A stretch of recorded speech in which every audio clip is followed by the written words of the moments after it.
on peut désirer un agencement et ne pas connaître finalement des agencements internes, des agencements organiques, corporels, qui sont en nous finalement, qu'on porte et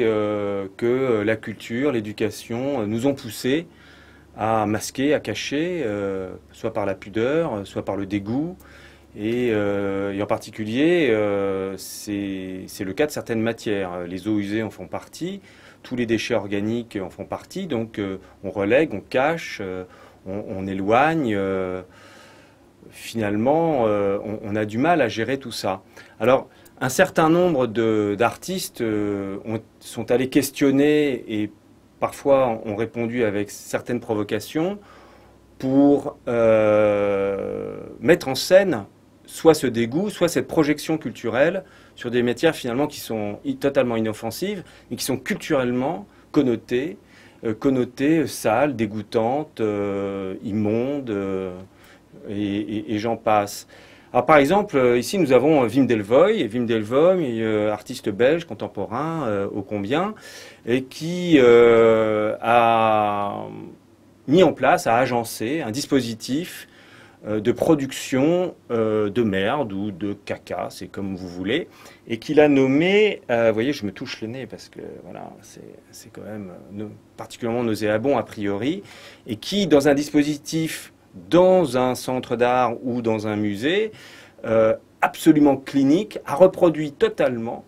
scientifiquement, techniquement, avec des ingénieurs et des biologistes, le processus qui permet de produire tout cela, bref, ce qui se passe à l'intérieur de notre corps et qu'on a un peu tendance à refouler. Cette notion du retour du refoulé qui est exhumé, mis en scène, exhibé, donc une forme d'exhibitionnisme, et a évidemment atteint son but puisque ça provoque un scandale, ça énerve tout le monde et pourtant c'est une vieille affaire puisque notre Marcel Duchamp national ici en France, effectivement, il a fait ça depuis très longtemps, très tôt, et presque il a théorisé, en bon dadaïste, surréaliste, mais surtout artiste conceptuel qu'il était, sans le dire, ce qu'étaient justement toutes ces images et toutes ces projections de soi, et également tous ces dégoûts ou toutes ces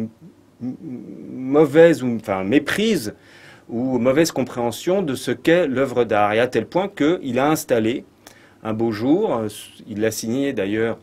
Hermut ou Hermut, suivant la prononciation, en 1917, un urinoir qu'il a renversé et il lui a donné un nom, et il l'a appelé Fontaine. Depuis, on a appelé ça du ready-made. Et cette idée de finalement prendre des dispositifs techniques et en les posant différemment dans un contexte muséal, de lui conférer le statut d'une œuvre d'art. Si on regarde la forme d'ailleurs, parce qu'on peut s'y attarder, je veux dire, au-delà de l'anecdote scandaleuse, mais qui provoque encore des scandales, hein, parce qu'il y a encore des gens qui viennent fracasser un urinoir signé Duchamp, ça arrive. C'est quelque chose qui peut nous interroger, parce que finalement, il y a des gens qui ont dessiné cette forme, souvent des anonymes. Voilà, il y a des faïenciers qui ont travaillé. Enfin, il y a toute une chaîne de conception et de technique qui a permis de donner forme à un objet usuel du quotidien que l'on fréquente assidûment quand on est un homme. On a quelquefois, dans ces cas-là, une considération pour l'esthétique, mais rarement. Et pourtant, il y a forcément eu quelqu'un qui a essayé de faire un bel objet depuis un usage quotidien et quand même un peu relégué, un peu caché, parce qu'il y a toujours cette mise en scène un peu glauque. Alors là, entre le glauque et le cloaca, qui est le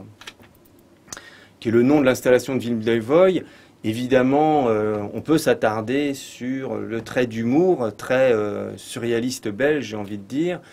de Wim Delvoye, qui n'a pas hésité à mettre sous cellophane le produit de sa machine. Et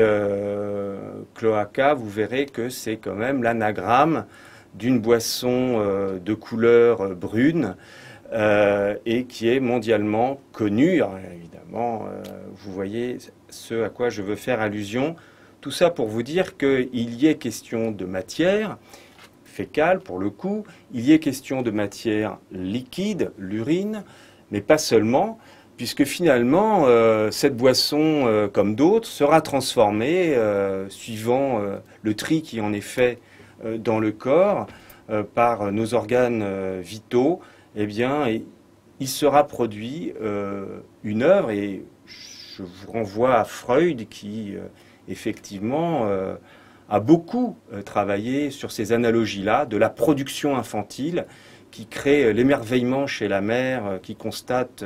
que son enfant devient propre, parce qu'il fait ça au bon endroit. Il devient une machine désirante et déféquente propre, et de ce fait peut s'intégrer dans la société. Donc je vous laisse réfléchir à ces agencements-là, les eaux usées, et l'aqua urbana, et pourquoi pas aqua cloaca.